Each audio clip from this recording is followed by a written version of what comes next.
So volatility harvesting, market making LEO, LSTR, and LSTR derivatives like Surge. Core to the business of LeoStrategy is market making, aka volatility harvesting. As the market for LEO, LSTR, and LSTR derivatives grow, we expect market making to be one of the major sources of revenue we capture to generate accretive LPS, or LEO per share, yield for LSTR token holders.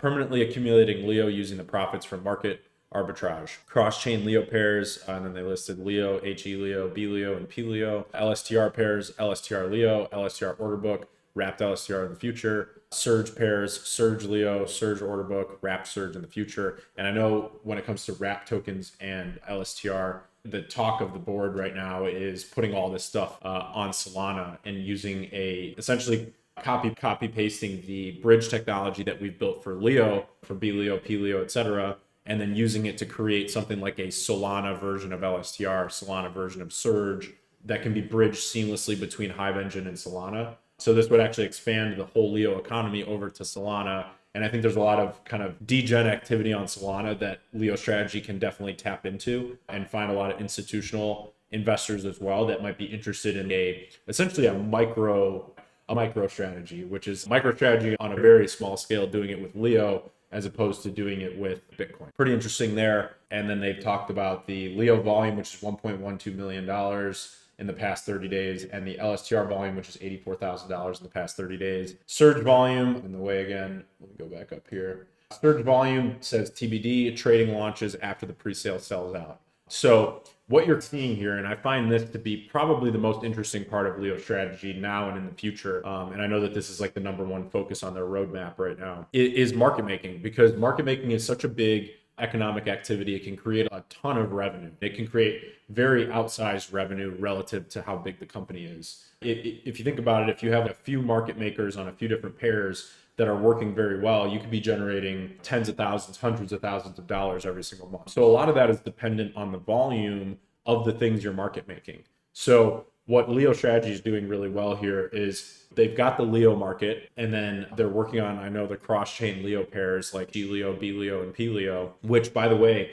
they're going to have a moat around, because we're going to whitelist the LeoStrategy address for market making. So that will actually give LeoStrategy a competitive advantage to other market making bots. So I actually think LeoStrategy will be pretty much the monopolize the cross-chain LEO pairs in terms of, which is actually a great thing for the LEO economy. Right now, you have arbitrage bots that obviously profit from arbitraging, and it's great because it makes the LEO pairs priced correctly. But then they take the profits and run with them, essentially. They take them out of the ecosystem. What LeoStrategy can do is obviously do the same market making, be whitelisted for a cheaper fee, which means they can outperform all the other bots, essentially monopolize the cross-chain market making. And then instead of running away with all the profits, they actually just take all the profits and plow them back into LEO and add that LEO to their balance sheet, which then allows them to expand all of their activity and go out and do more things like Surge, and then acquire obviously more and more LEO. It's just really fascinating the way they're going about this. LEO's obviously got a really interesting market when it comes to market making.